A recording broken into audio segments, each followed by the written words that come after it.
a great, complete game by your team today. Offense, defense, special teams all played well. I thought they did. You know, we certainly have to clean up the penalty aspect of things, but you know, I thought our effort was outstanding in all three phases. There's still a lot of work. I mean, we got a lot of football left in this season, but real proud of their effort, and that's something that they control, and we'll go back to work on Monday. Your defense was very smothering today against Tennessee Tech, not letting Trey Lamb do much, shutting down the run, really shutting down that offense in the first half, and again, the pressure on the quarterback is a key anytime. It is, and when we can generate a pass rush without really blitzing, I think it bodes well because it allows us to stay in coverage. And once we got settled down after the first drive, that's what we did. And that's a tough group. We go against them every day in practice. It's a tough group. So.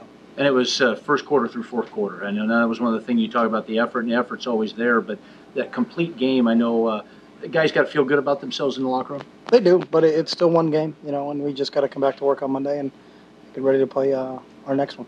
Offensively, you guys opened up throwing the ball, and it almost looked like it caught Tennessee Tech off guard a little bit, but just took advantage of some things you saw? Yeah, people started, and they do a good job defensively and kind of force you to play really left-handed, as so to speak. Is if you run the ball real well, they're going to force you to, make it real tough and difficult, stick 8-9 guys down in there, and to do that, we need to loosen them up a little bit. But I think Marcus did a nice job, getting the ball around the field a little bit, and got a lot of different receivers involved in it. And we got to be a balanced team if we're going to be successful. So. And balanced team is exactly what you guys were. 328 through the air, 324 on the ground. That's the balance you're looking for. Yeah, we'll take it. And we can build upon it. And that's a good thing. That's what I told the guys in the locker room. So you get to this point, 3-0 in the season, and you enter the Pac-12 conference next week with Arizona coming to town. And Coach, Arizona looks to be much improved, playing some really good football under Rich Rod right now. Yeah, we haven't seen them, so I got nothing to say about Arizona. We'll watch them tomorrow. Arizona has a big game tonight, but the Pac-12 conference starts. Does the preparation any different at all from one team to another? No, it's the same. We're on the same schedule every week. Our Monday's the same, our Tuesday's the same. The only thing that changes is our opponents, but we have the same approach in terms of how we're getting ready and how we're going to prepare. All right, Coach. Well, excellent game from beginning to end. Thanks for joining us. We'll talk to you next week after Arizona. Thanks, Jordan. All right, Jared, back up to you. All right, guys, we'll go ahead and take questions for Coach Kelly. Please wait for the mic. Raise your hands. Here we go.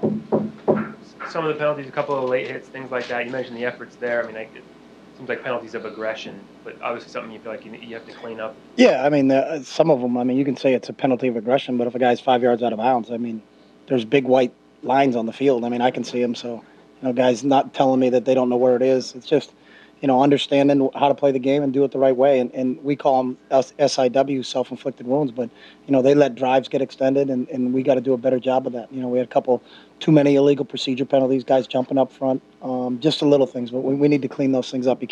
You're not going to survive with 12 penalties against anybody that's coming up on our schedule. So. Coach Marcus got caught for a sack and a tackle for loss. Was that, do you think, because of his decision-making, or was that just how it happened, the play happened to? I don't know what play you're talking about, but No, he was sacked, and then on fourth and however many was on your side of the field, he was caught in the backfield where you turn the ball over on down, so. I don't have an answer for you on that. I'll tell you Monday. Okay. Okay. Anybody else? Just picking up on what Rob said and you said about a great effort, but penalties, also some uncharacteristic turnovers for you guys. Concern going forward with that? Yeah, it's always a concern, Ken. It just really, a lot of times it just depends on where you are. And I've said this before, but Winston Churchill said the problems of victory are a lot more agreeable than the problems of defeat, but they're no less difficult. So you feel better because you won 63-14, but when we turn the ball over, we're not supposed to do that. And when we get penalties, we're not supposed to do that. And, unfortunately, it didn't come back to rear its ugly head and hurt us today, but there's certainly things we got to clear up. There were some, just some of those turnovers, you just kind of shake your head, but we need to coach that better as coaches and make sure we don't put ourselves in those situations. And I thought our defense really responded well when we did turn the ball over, but we can't rely on that every time. And we got to capitalize, especially when they create some situations for us. Chip, pretty uncharacteristic, all those penalties for your squad. Overall, though, how would you characterize the effort from beginning to end? I thought our effort was, I really liked it. You know, you could feel the energy on the sideline, and that part, you know, I was happy with. So. Kind of follow up on that, or do you feel like your guys made a better overall effort, closer to a 60-minute game this time around?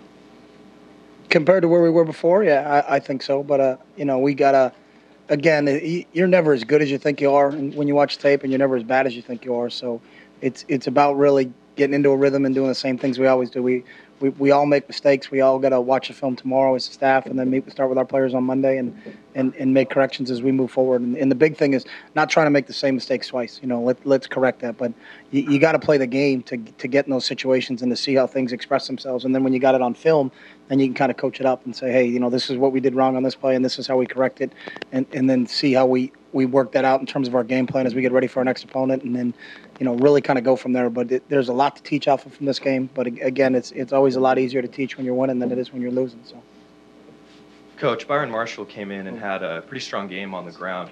What does it mean to have a guy like him third on your depth chart? It helps. You know, Byron's a true freshman. He's a kid, you know, as a prime example that played a lot better, I thought, tonight than he did in the opening game. In the opening game, he was a little hesitant, and then today, you know, and he's really shown that in practice since September 1st, of really trying to hit the hole and get north and south. And you know, you're going to need him. You know, we're going to need him to play this season. You know, you need to have some depth at the running back spot, especially in this league.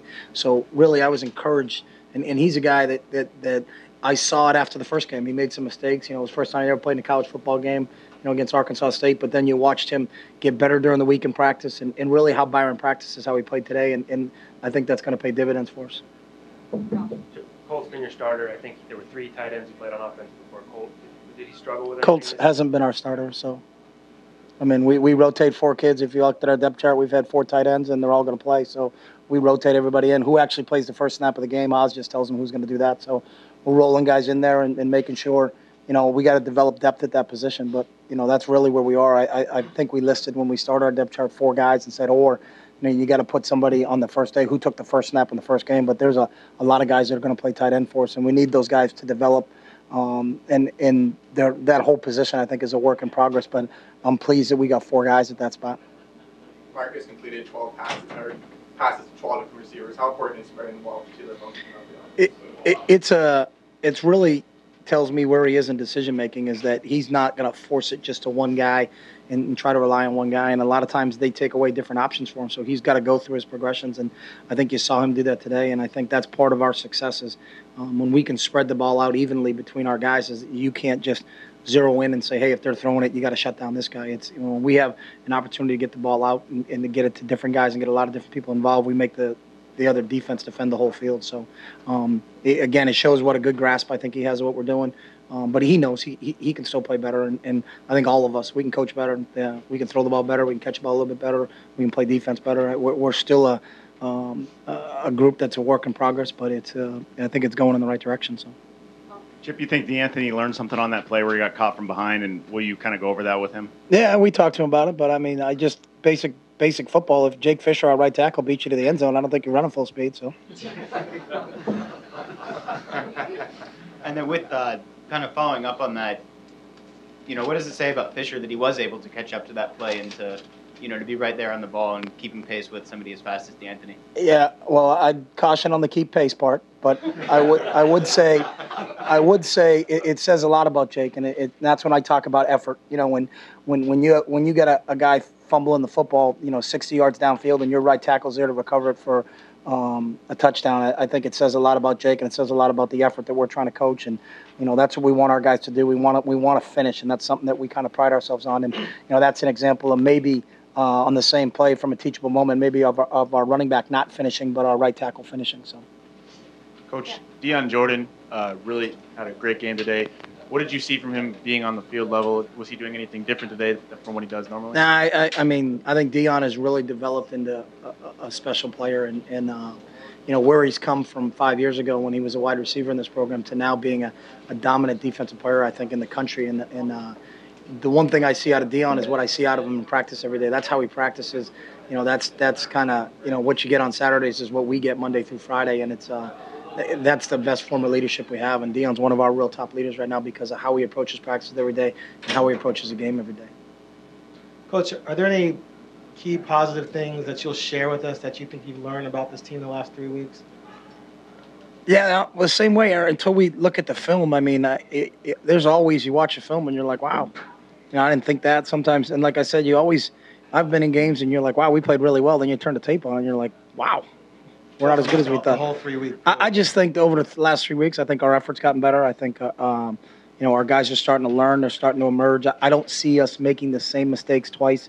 Some mistakes that I think I saw that in certain situations that were made in the Arkansas State game. And then I think we improved, played obviously a different opponent in the Fresno game, from a schematic standpoint and I think from a talent standpoint. And then, but mistakes that we tried to talk about as a staff that we need to do better on, we need to finish. We need to come out with, an understanding of how we got to play and what our tempo is and setting the tone and all that. I think that's improved, but it's always going to be a work in progress for us. Again, I think if we control our preparation, we control our attitude and our effort, that's the big three things that we talk about all the time. How the game plays itself out, I think for all of us, that's the fun part because you really don't know.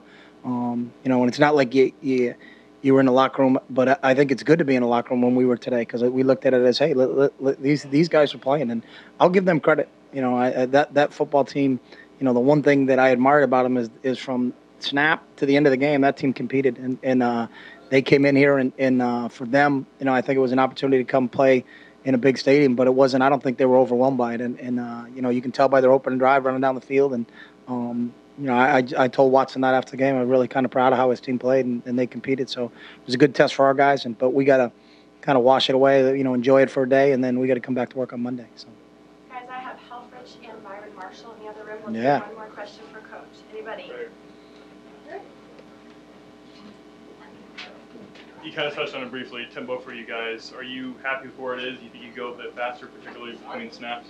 It depends on who we're playing and what we got called. We have different tempos that we play at, and it depends really just on our opponent, what we want to get done, how we want to get it done. So, sometimes not playing as fast is part of our plan. So, I don't think everybody truly understands that. We're not going to snap every ball with, 39 seconds on the play clock. There's times where we want to see what the defense is. Are they going to present what their look is, and then we're going to call plays accordingly. So I was pleased with what our game plan going into this game in terms of how we played. But, we're not going to play hurry up every single snap. I think the ability we have to change it, I think, is really what makes us a good football team. And our guys understand that. So we'll continue to change it up as we go. And we know we have the ability to use it as a weapon. And when we do use it as a weapon, it's been pretty good. But it's like anything else. I don't think you can always play fast. I don't think you can always play slow. I don't think you can throw it every down. I don't think you can run it every play. I think you got to be kind of balanced, and that's how we kind of use it. But we feel like we got a system in place right now, and our guys have a great grasp of the system that it works for us. And when tempo is needed, we can use it. And when slowing down is needed, we can use that too. So.